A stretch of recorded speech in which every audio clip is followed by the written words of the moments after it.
नमस्कार। रजो निवृत्ति या मेनोपॉज के पार्ट 2 में आप सबका फिर से एक बार स्वागत है। मैं doctor Anand Joshi, consultant homeopath, life counsellor और प्राणिक हीलर। रजो निवृत्ति या मेनोपॉज के पहले भाग में हमने देखा कि बॉडी फंक्शन कैसे करता है, कौन से हार्मोन इन्फ्लुएंस करते हैं मेंसेस को बनाए रखने में, कौन से हार्मोन्स के कम हो जाने पे मेंस्ट्रुअल विड्रॉल होता है या रजो निवृत्ति होती है, और इसकी शरीर के बाकी अंगों पे क्या क्या असर हो सकती है और किस कारण से सारे चिन्ह आते हैं। अगर आपने अभी तक वो सारे सिम्टम्स नहीं समझे हैं, उसकी मैकेनिज्म नहीं समझी, तो I recommend first go to the part 1। अब भाग 1 पहले देख लीजिए, फिर ये देखिए। अब बात करते हैं कि उसके सिम्टम्स के मैनेजमेंट के लिए और उसे कैसे एक हेल्दीली आप उस पूरे दौर में से, उस फेज में से क्रूज कर सकते हैं। तो पहली बात हम ये समझ ले कि सबसे पहला सर्जिकल इंटरवेंशन हो सके तब तक नहीं जाना है।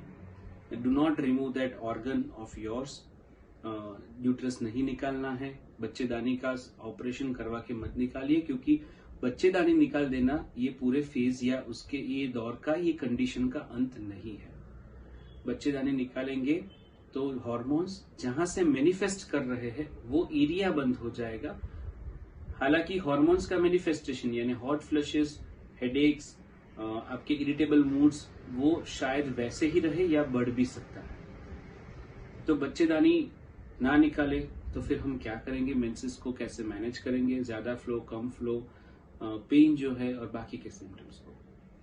तो सबसे पहले समझिए, ये एक नॉर्मल लाइफ प्रोसेस का पार्ट है। जैसे ही हम इसे एक नॉर्मल लाइफ प्रोसेस का पार्ट समझेंगे, हम इसे एक अच्छी तरीके से डील करने में के लिए तैयार हो जाएंगे। जैसे मान लीजिए बच्चों में टीथिंग का एक फेज होता है। जब दांत आते हैं तब बच्चों को डायरिया होता है, बच्चों को बुखार भी आ सकता है। तो हम उसके लिए कुछ ना करके बस उसमें बच्चे को कम से कम कैसे तकलीफ हो वैसे रखते हैं। जैसे प्यूबर्टी हो गई, जब महिलाओं में मेंसेस शुरू होता है, जिसे मेडिकल टर्म्स में मेनार्की भी कहते हैं, जब फर्स्ट मेंसेस अपीयर होता है तब शायद कई महीनों तक पेन होता है, मेंसेस का फ्लो कम या ज्यादा होता है, तब भी बहनें माताएं इतनी स्ट्रगल करती है। वैसे ही ये एक पार्ट है। तो surgical solution is not the way out. इसे करने के लिए क्या करें, तो सबसे पहले be ready for that phase. 40 से लेके 60 इयर्स की एज तक ये कभी भी आ सकता है। तो prepare yourself in general fitness 1। आपकी जनरल फिजिकल इमोशनल दोनों हेल्थ अगर अच्छे रहे, आप नियमित रूप से व्यायाम करें, गर्म पानी का सेवन करें, आप सीजनल फ्रूट्स और वेजिटेबल्स, ड्राई फ्रूट्स का सेवन करें, हेल्दी फूड ले और टाइम से सोए। अगर इतना आप एक नियमित लाइफस्टाइल मेंटेन कर सकते हैं तो शायद आपके हार्मोन्स आपको बहुत प्रॉब्लम नहीं देंगे। वॉकिंग, जॉगिंग, स्विमिंग, डांसिंग, ये सारी फिजिकल एक्टिविटीज है जो आप बिल्कुल घर पर कर सकते हैं और इसके कारण आपका एक जनरल फिजिकल हेल्थ भी बना रहेगा, मसल टोन्स भी बने रहेंगे, हार्मोन्स के लेवल और फीडबैक मैकेनिज्म भी अच्छी तरह से मेंटेन हो पाएंगे। तो ये करना है। और आप जो कर सकते हैं इसके साथ साथ इस including yoga as part of your life. आप योगासन को जितनी अच्छी तरीके से पार्ट ऑफ लाइफ बना पाएंगे, जितनी जल्दी बना पाएंगे, ऐसा जरूरी नहीं है कि आपको कोई स्पेशल योगा करने हैं। Start with some basic yoga activities where you can just do some very natural common poses that can be helped from YouTube. We can have teachers who can teach you online. You can have teachers where you can go and practice with them, and they are not that costly. They are pocket friendly. It's just we need to be ready mentally. हमें मानसिक तौर पे उसको स्वीकार भाव रखना है, तो ऑटोमेटिकली हम ढूंढ लेंगे एक अच्छी जगह पे जहां ये सारी एक्टिविटीज हो सकती है। And I tell you, doing yoga regularly cuts the need of medication by 70%। अगर हम नियमित रूप से योग करते हैं तो शायद 70% मेडिकेशंस की नीड कम हो जाएगी। तो योगासन करें। कुछ नहीं आपको अगर ध्यान में आ रहा है तो जैसे एक सिंपल, जब भी मान लीजिए पेन हो रहा है तो आप जो बोट पोज सिखाते हैं, lie on your abdomen, raise your head and raise your legs, सिर्फ पेट आपका नीचे छूना चाहिए, आप पेट के बल लेट जाए, सिर और पैर ऊपर करें, ये सबसे अच्छा पोज है। आपको मेंसेस का पेन, डिस्मेनोरिया, मेंसेस के पहले या बाद में जो हो रहा है, और बैक एक को रिलीव करने के लिए boat pose. Remember, sit with cross legs, आप नीचे बैठ जाए क्रॉस लेग्स के साथ, और फिर लेट जाए उसी मुद्रा में, तो उसे मत्स्यासन भी कहते हैं। आपके हाथ पूरे पीछे सिर के नीचे, legs crossed and just lie down. You can extend it, उसे और ज्यादा पावरफुल या हेल्पफुल बनाने के लिए आप सिर रेस भी कर सकते हैं, जहां से आपके थायराइड ग्लैंड के ऊपर भी गला एकदम ऊपर आएगा लेटकर, हाथ पीछे और पैर क्रॉस किए हुए। तो ये मत्स्यासन का पोज भी आपको बहुत मददरूप होगा। ये सारे किसी की सुपरविजन बिना ना करें, एक बार एक ऑथेंटिक सोर्स से जान ले। आप हमारे योगा टीचर से भी संपर्क कर सकते हैं, इसलिए आप इसके लिए आप क्लिनिक के नंबर पे कांटेक्ट कर सकते हैं, या फिर आपके नजदीक में जो भी योगा टीचर हो, this should be helpful for this. तो ये जो 2-4 आसन है आप आराम से कर सकते हैं। This will gradually build your muscular strength, specially your abdominal area, your pelvic muscle floor. Kegel exercise जो है वो भी आप कर सकते हैं, बहुत ही सिंपल एक्सरसाइज है, आपको इंटरनेट पे कहीं पे भी मिल जाएगी। That should also help you build your muscle fibres around the pelvic area, जो ये कॉन्ट्रैक्शंस वगैरह में आपको हेल्प करेगा। इससे आगे मेडिटेशन। मेडिटेशन को आपकी लाइफ का एक बहुत ही इंडिविजिबल पार्ट बनाइए। सुबह या रात को 2 बेस्ट टाइम्स है, सोने से पहले और सुबह उठ के तुरंत। ये 2 टाइम आप 10 से 15 मिनट का मेडिटेशन अगर कर सकते हैं। अगर कुछ समझ में नहीं आता है तो कोई भी एक हल्का सा लाइट इंस्ट्रूमेंटल म्यूजिक रख के, या किसी को भी आप, अगर if you are following somebody, just put on there music and just meditate. Guided meditations भी बहुत सारे अवेलेबल है। आप अवेकन ऐप भी डाउनलोड कर सकते हैं, AWAKEN। That's an wonderful app with some lovely guided meditations with emotions attach to it, कि कौन कौन से इमोशंस के लिए भी आप मेडिटेट कर पाएंगे। तो वहां पे आप अवेकन पे जाके भी मेडिटेट कर सकते हैं। तो this meditation has to be a part. Specially hot flushes जब हो तब मैं उसके लिए एक टिप दे रहा हूं आपको। Whenever you have hot flushes, see we have got नाडीज, हमारी शरीर में चक्रास है, हमारे शरीर में नाड़ी है। तो ये सारी जो नाड़ी है, ये दोनों पार्ट को सिंबलाइज करती है, the sun and the moon, the Ida Pingala Sushumna, या फिर आप कह सकते हैं यिन यांग, कोई भी। तो masculine and feminine both parts are here, the sun and the moon both parts are here. जब भी आपको हॉट फ्लशेस हो रहे हैं तो see that you are breathing in from the left nostril, exhaling from the right nostril.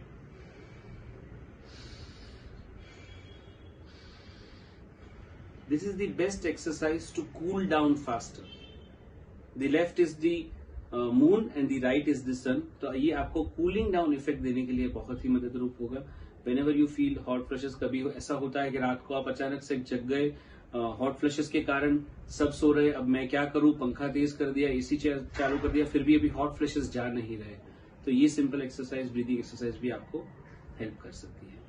तो आपका lifestyle, exercise, yoga, meditation and pranic healing, energy healing is works wonders in this. Distant healing, no touch therapy है, कहीं पे भी आप बैठ कर ले सकते हैं, और ये हार्मोन्स को मॉडरेट करने में बहुत ही मददरूप हो सकता है।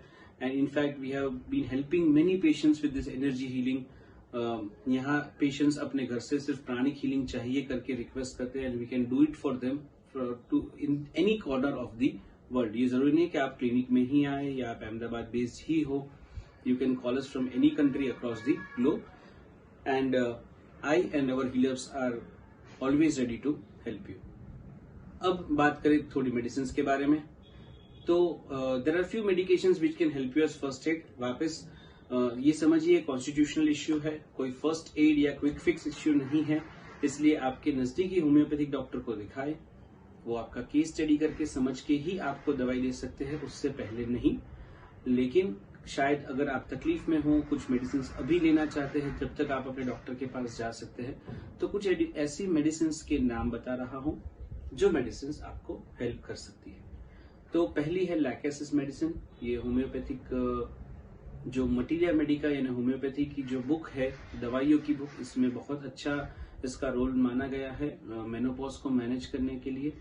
यहाँ पे ब्लीडिंग होता है, यहाँ पे वीकनेस होती है, यहाँ हेमरेजेस होते हैं, ये सारी चीजों के लिए दिस इज वेरी इंपॉर्टेंट। तो लैक्टेसिस का एक बहुत अच्छा रोल है मूड इरिटेशन सबके लिए।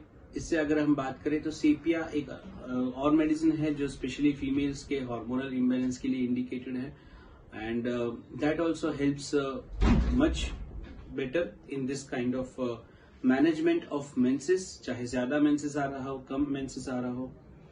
कई बार ऐसा भी सुना है कि मेंसेस बंद ही नहीं हो रहा है शुरू होने के बाद 15 दिन, 20 दिन, 25 दिन, वहां पे हिमामेलिस बहुत ही अच्छी मेडिसिन है जो ब्लड लॉस के कारण साइड इफेक्ट्स होती है, उसमें भी आप ले सकते हैं।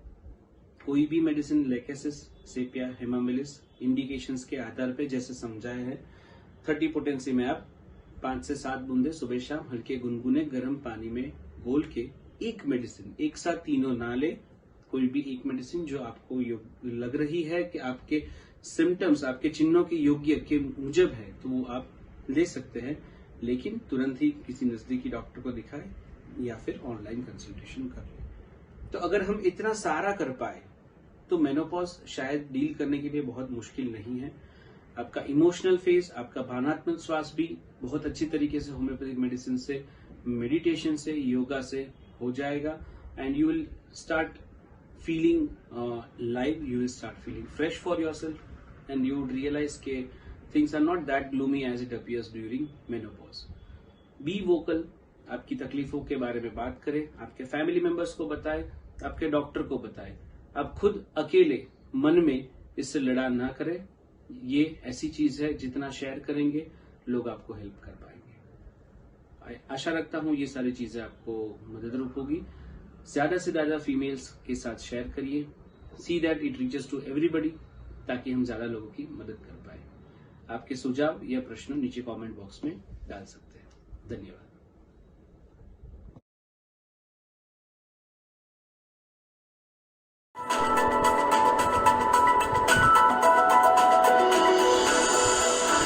નમસ્તે મિત્રો, વાયદા બજારના સમાચારો સાથે આપની સાથે હું છું નૈમિષ ત્રિવેદી। દેશના અગ્રણી કોમોડિટી એક્સચેન્જ એમસીએક્સ પર 22 એપ્રિલને ગુરુવારે વિવિધ કોમોડિટીઝમાં કેવી ચાલ રહી તે જોઈએ। સૌપ્રથમ કિંમતી ધાતુની વાત કરીએ તો એમસીએક્સ ખાતે સોનાનો જૂન વાયદો 10 ગ્રામ દીઠ 48,252ના સ્તરે ખુલી ઊંચામાં 48,260 અને નીચામાં 47,775 મતાળા તળાઈ। પ્રથમ સત્રાંતે 387 રૂપિયા ઘટીને 47,841ના સ્તરે ટ્રેડ થઈ રહ્યો હતો। આસામે ગોલ્ડ ગિનીનો એપ્રિલ વાયદો 8 ગ્રામ દીઠ 38,459ના ભાવે ખુલી ઊંચામાં 38,500 અને નીચામાં 38,151 બોલાઈ।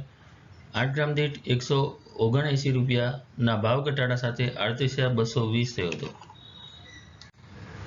ચાંદીની વાત કરીએ તો એમસીએક્સ ખાતે ચાંદીનો મે વાયદો કિલો દીઠ 70,399ના ભાવે ખુલી નીચામાં 69,563 બોલાઈ। અંતે 593 રૂપિયાના ભાવ ઘટાડા સાથે 69,745ના ભાવે ટ્રેડ થઈ રહ્યો હતો। એનર્જી સેગમેન્ટની વાત કરીએ તો એમસીએક્સ ખાતે ક્રૂડ તેલનો મે વાયદો બેરલ દીઠ 4,630ના ભાવે ખુલી નીચામાં 4,561 સુધી જઈ પ્રથમ સત્રાંતે 46 રૂપિયા ઘટીને 4,592 બોલાઈ રહ્યો હતો। કૃષિ ચીજોની વાત કરીએ તો એમસીએક્સ ખાતે રૂ અથવા કોટનનો એપ્રિલ વાયદો ગાંસડી દીઠ 21,250ના ભાવે ખુલી ઊંચામાં 21,280 અને નીચામાં 21,180 બોલાઈ। પ્રથમ સત્રાંતે 130 રૂપિયાના ભાવ વધારા સાથે 21,220 થયો હતો। આ સામે કપાસનો એપ્રિલ વાયદો 20 કિલો દીઠ 1245ના ભાવે ખુલી ઊંચામાં 1251 રૂપિયા અને નીચામાં 1239 રૂપિયા બોલાઈ। પ્રથમ સત્રાંતે 26 રૂપિયા વધીને 1245 બોલાયો હતો। એમસીએક્સ ક્રૂડ પામ તેલ તથા સીપીઓનો એપ્રિલ વાયદો 10 કિલો દીઠ 1212 રૂપિયાના ભાવે ખુલી ઊંચામાં 1229 રૂપિયાના 30 પૈસા અને નીચામાં 1212 બોલાય। પ્રથમ સત્રાંતે 6 રૂપિયાને 70 પૈસાના સુધારા સાથે 1221 રૂપિયાને 10 પૈસાના ભાવે ટ્રેડ થઈ રહ્યો હતો। તો આ હતા વાયદા બજારના સમાચારો। વધુ સમાચારો સાથે ફરી મળીશું। જય હિન્દ। तस्वीरें गांधीनगर में अगर आप कोई भी जानकारी या सुझाव देना चाहते हैं तो आप 8401088677 पर व्हाट्सएप या कॉल कर सकते हैं। घर पर रहें, सैनिटाइजर का प्रयोग करें, सुरक्षित रहें। नमस्कार।